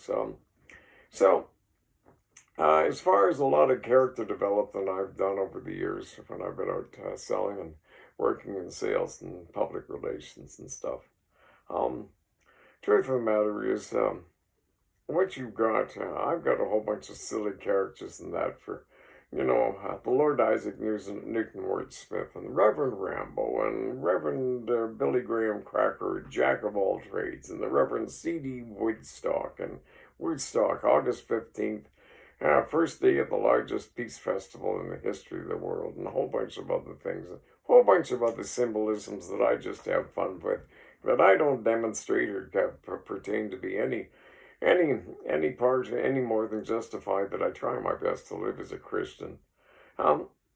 Just justified in symbolisms in my life that say, so I listen to my ministers and I do just as Christians try to do, and things, and as well as that, from a scientific show me point of view, well, as they say, everybody's got some relevant thoughts, but the tie-ins down to the pyramids and secret societies and that, well, I can basically show you how they kind of got deeped and duped in that, but the badass influence, as far as out of Orion's belt and about 400 trillion miles away, and the Darth Vader thing, well, and they suffered some very sorrowful losses over the last 25 years, so crisis is kind of over in that regard, please believe me, and as well as that, so here it is.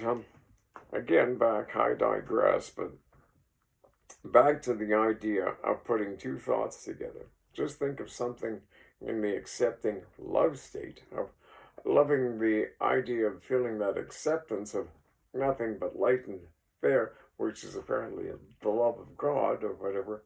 And what a beautiful thought, by combining that thought and the attraction to something you really love that you consider as beautiful, like, well, how I would do it when I was a kid was just love the idea of Christmas and, the tree and the presents and all the delight, and just and poof and bang, you there, or or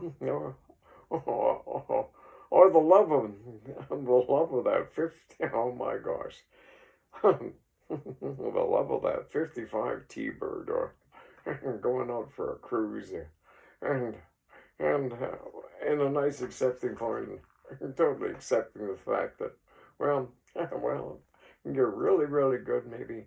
Well, like Janis Joplin, oh Lord, won't you buy me a Mercedes Benz?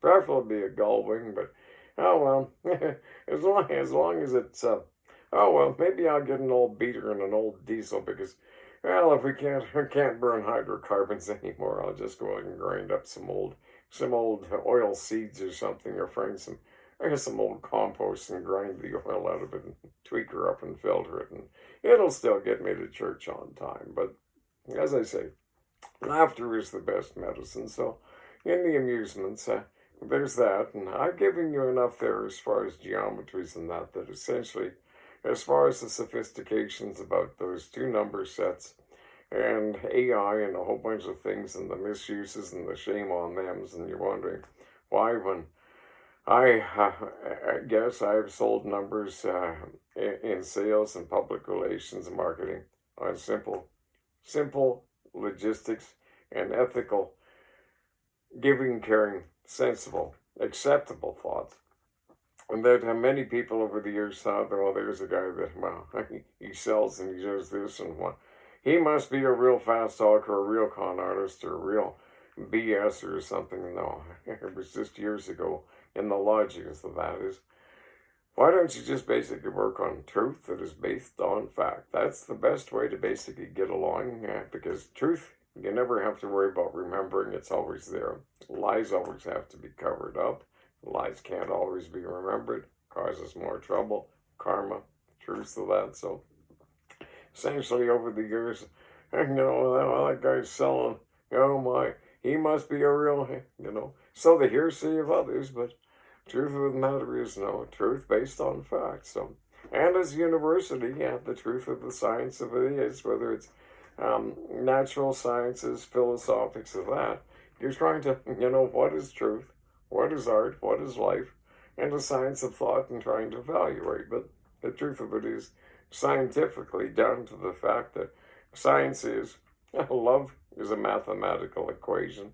Love, from a scientific point of view, comes from a point of origin, and the inevitability against the the two extremes as far as one extreme and the other? Well, essentially, from a mathematical point of view, if anybody out there is really good in graphic arts and that, well, as far as drawings and paintings and that, that's not one of my paintings up there, but yes, I can do just like that too. But, and that's what I'd like to be doing at this point in my life, but unfortunately, because of, well, the way it turned out, that dark energy didn't really love me much, and opposite attracts, and they just gotta have, they had to steal what they could have shared, but that was their tendency, and as a result, they're making a whole bunch of money, gaining a whole bunch of credibility, or basically imposing a whole bunch of technology to brainwash and exploit and cause unnice things to happen, but shame on them. So, in the meantime, but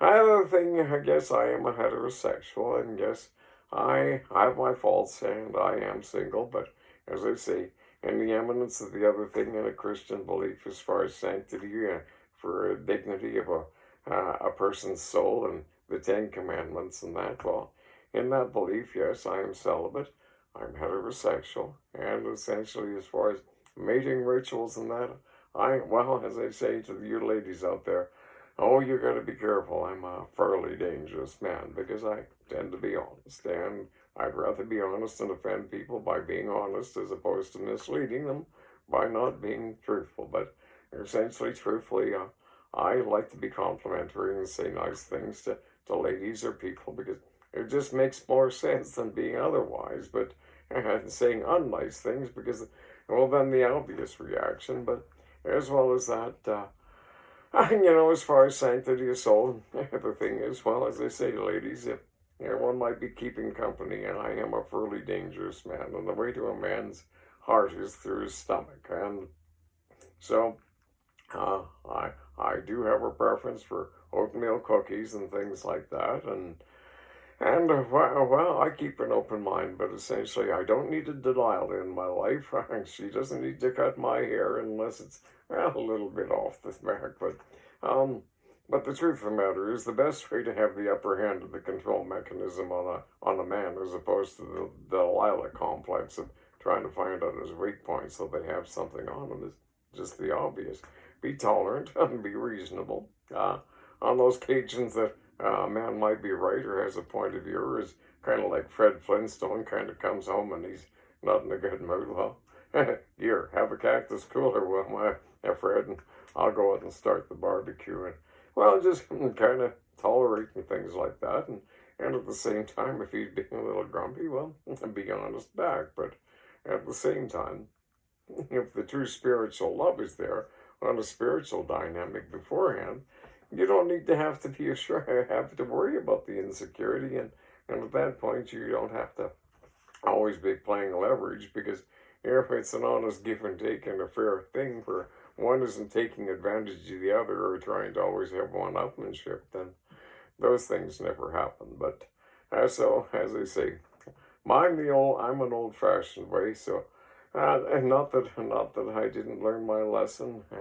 and learned it well many years ago. But essentially, as far as the intimacy aspect, it would be under commitment and an exchange of vows and holy matrimony and the commitment with respect to not basically affecting or endangering the sanctity of each other's souls as far as committing a sin as far, well, we consider adultery. The age-old thing was, the woman, I'd really like to marry a man that I trust. And, well, the man's there, and all of a sudden, lovey, and all of a sudden, the man says, I really, really gotta, and all of a sudden, well, she decides to be nice, and well, okay, and so all of a sudden, well, essentially, he proves that he can't be trusted when he basically wants her to trust her for a lifetime commitment, contradiction in terms. So, as they say, or on the other hand, then there's the man and the woman, and then there's the woman that basically figures, well, the power, basically the power of the private parts, and then the seduction is on, and then all of a sudden the guy, then he plays forever doing the dance and playing the insecure thing while the woman has the upper hand of basically playing the validation game that she just has to pretend she doesn't love him, and then he's doing the dance and And at that point, she's taking advantage of him, because there's an age-old understanding that as much as two people will take advantage of each other physically prior to commitment, commitment of vows and holy matrimony, from a love and a spiritual point of view, is as much as they will take advantage of each other uh, after they get married. And they both end up basically sucking and wheezing and sucking each other dry, or basically suffocating in each other's head trip while they basically try to control or exploit her and put pressure on that to get more. And when they're basically finding out that what they're getting from each other isn't true love, and then it's an addiction and an unsatisfied obsession of too much is never enough, and they're addicted to something that isn't basically going to give them the feel of what they're looking for, which is true love, which is always spiritual, which is always free and abundant and totally capable of giving back and forth and synergistic, which always becomes more as opposed to the give and take of love, of a lust and a taken.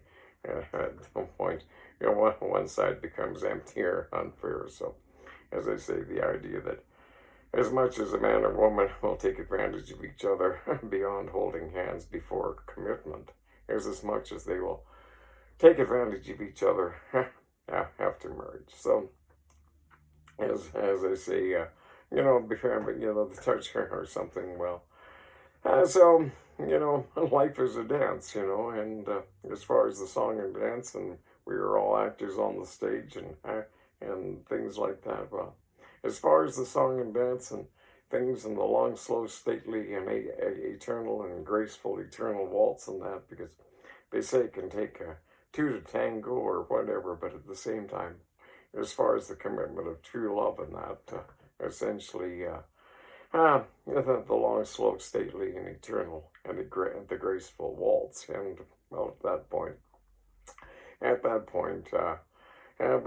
that's kind of where I hold it. So, as far as ladies, if it comes up to the point that I might at some point suggest that I would be totally in love with the idea of considering entering into an engaging evaluation of totally falling in love with you from a spiritual point of view, that it might get to the point that we commit and get married on a loving point of view, and just for the sake of the custom, and basically just for symbolic reasons, not for, but as far as the wedding night and the long, slow, stately, and graceful and eternal waltz, which might be the theme of it, as I say, I would certainly do my best, but in the meantime, as I say, nobody's perfect, but apparently, as far as reincarnations, I am King Arthur, and as well as that, I am Charles Herbert Spencer, an 18th century scientist and philosopher who coined the thing called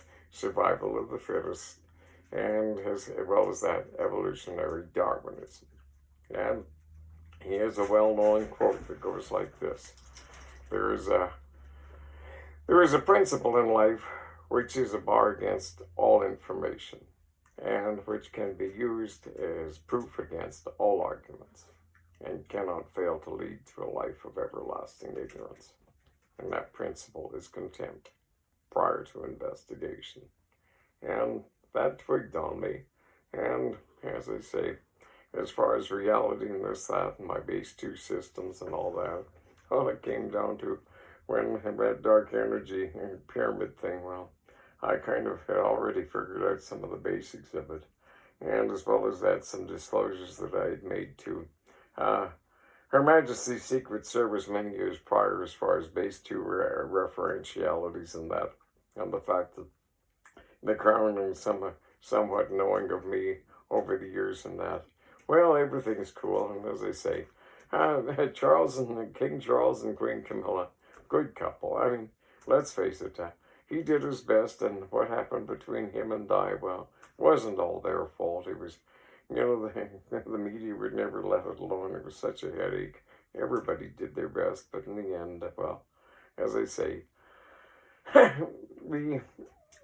what happened happened. But as I say, that's the thing: forgive and forget. Nobody's perfect, and as well as that, just because a person isn't perfect, it doesn't mean that they're not the perfect model individual to basically serve and be respected for what they try to basically present as a living morality and a conduct, as defender of the faith and the Christian dynamic of the Anglican Church and all these other things, and as with regard to the children and things. So, because as they say in validation, basically holding to the faith and the Christian moral dynamic and the certainties of those logics. The longer I stayed with that, after when I was about 26, 27, and had a horrible illness and a horrible breakdown in a romance and a love affair that just young kids and what happened, but essentially, at that point I focused, and the more I got back into it, the more certainty and the stronger and the more confident things that I felt within it. And at that point, God kind of showed me the way, and they still are, because the fact is, folks, anybody that's on this earth is here because ultimately God loves you, and you have a chance to basically get in the groove and get into the magic kingdom, or whatever we kind of call the website. And you can argue with me, you can say this, we can that, but essentially, I don't like to argue, I don't like to debate. I always like to have a constructive, conciliative, and a couple of guys on a job site, not arguing whether you should or you shouldn't, but figuring out how to take a pile of lumber and do something constructive with it to have the best thing come out. So, that being the case, as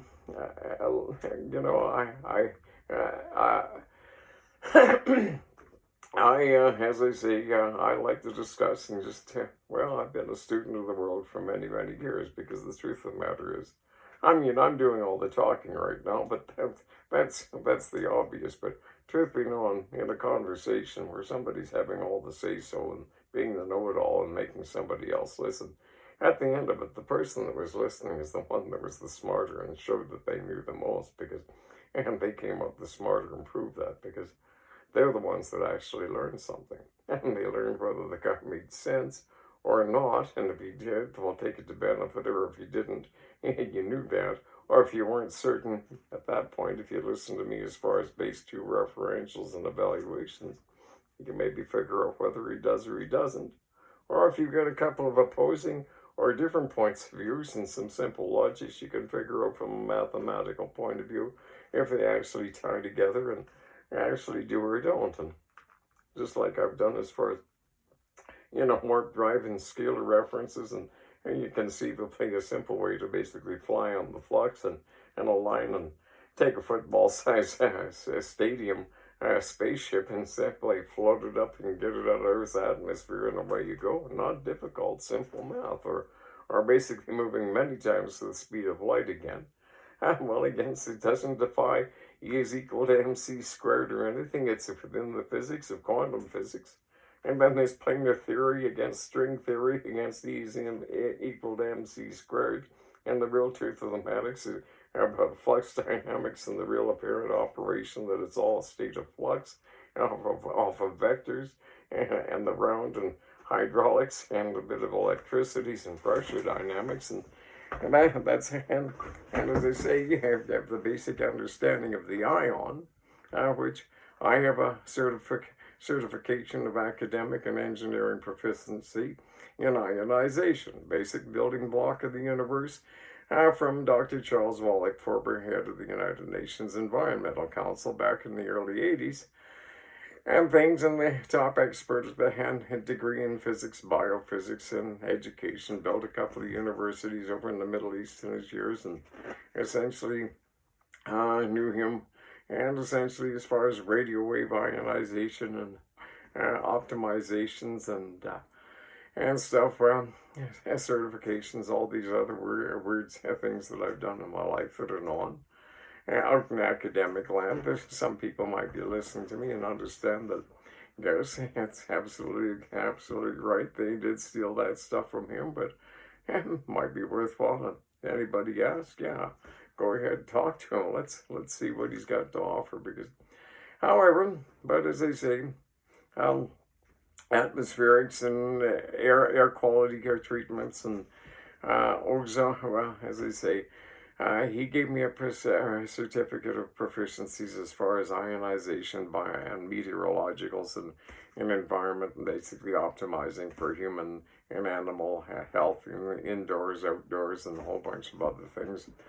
And I've been kind of doing that as far as self-study by myself for many years because, as mentioned, back in 83, 84, I had a horrible viral illness, and it became subclinical long before chronic fatigue syndrome or fibromyalgia or Epstein-Barr that, and unfortunately got misdiagnosed and mismedicated because I was suffering moderate flu symptoms without a fever and a whole bunch of other things, and it kind of put me in a head state that I couldn't, well, I was sleeping 12, 14 hours a day. I didn't have the physical capability.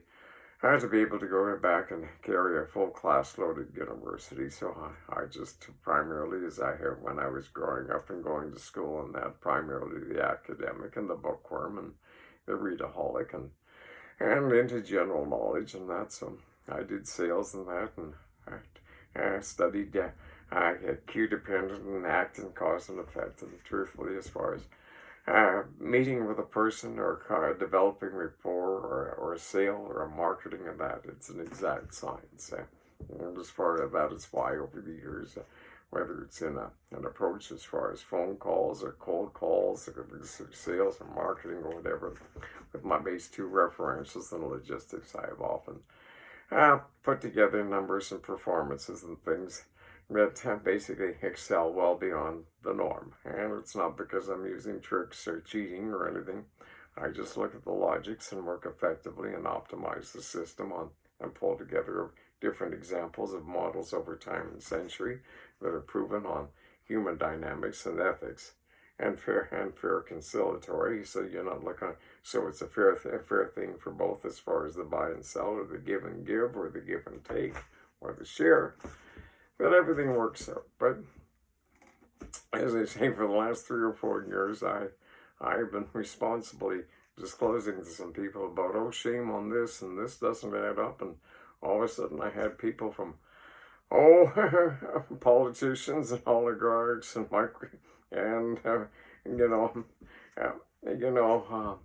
oligarchs and computer programmers and manufacturers and into microwaves and electrics and all.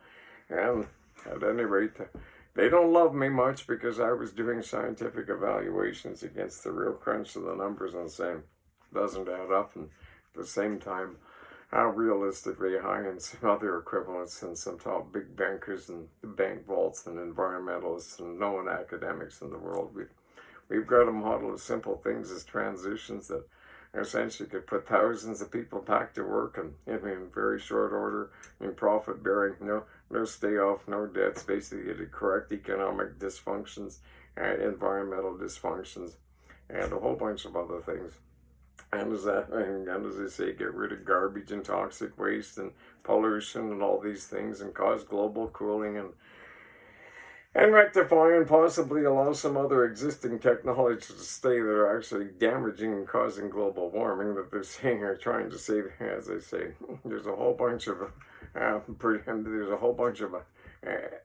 articulations of absolute bovine proportions of self-fulfilling hypocrisies going on, and I've been holding some people to account on truths based on logic and some fact, and they know, oh my God, how do we deal with this and cover up the fact that really we don't know what we're doing, and what we're doing is kind of not really necessary, but geez, we got all this money and the earth will be destroyed, but nobody can know that we basically messed up and we prove we were right and then we balance the books and then everything's broken, so are we. But as I say, until they start making sense, I'm just going to keep saying in the meantime, I'm going to do my thing and I'll provide an alternative. So if you want an alternative banking and crypto and a new website and social media thing built on divine proportion and models that work and things and no secret society, nothing to hide, and something for the kids, and there's a kids club and not like Cubs and Scouts and a whole bunch of charitable and something for everyone, folks. And in the meantime, that's right, I'm Charles Herbert Spencer. The other thing was he had a thing called synthetic reality, a series of equations that explained reality. And I thought, well, this time around, no. I'm just going to come up with some basic math and some simple math that you can interpret a reality, calculate reality, analyze the mentality of the psychology, and pretty much, because human behavior and psychology, it's simple math. It basically comes down to it's either or. You're right, you're wrong, you're happy, you're sad, and there's basically different elements of referentials as far as things. And as far as reality out there, what is it? Some say there's what, the 5 or 11 dimensions and all these other number systems and base systems and exact realities, the pi and the interdynamics and all these other things. Well, imaginably, intuitively in that. And against the AI, well, truth be known, as far as all the capability and stuff and how many zeros per second, essentially, well, it'd heat up and it'd basically go to soot and burst into flames and stuff. Trying to keep up with the fact that one human mind that's basically set up and basically drawn down on simple maths and photons and communications and at instantaneous speed.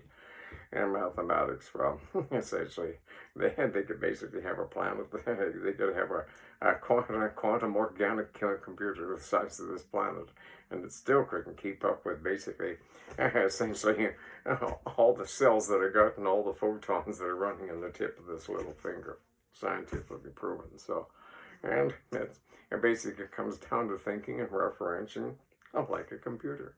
You work on a base 10 as far as the divine moral code and the 7 sins as far as the 7 deadly sins, operate on an antenna neutrality basis, and it's one or the other, and essentially basic logic, and down to the single thing of a vector or the overall circulars. And as they say, the lock of Excalibur and that, and the geometries and the truths, and green knights and all those things.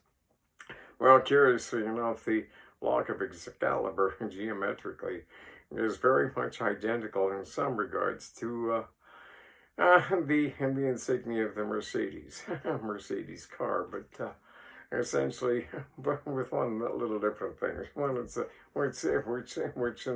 sitting at rest, and basically it's a 180-degree turn, arms outstretched and rejoice in receiving and celebration and victory and joy, as opposed to kind of down and shrugged and kind of coming in for a landing, or all shoulders shrugged and depressed or something. But just a little insight.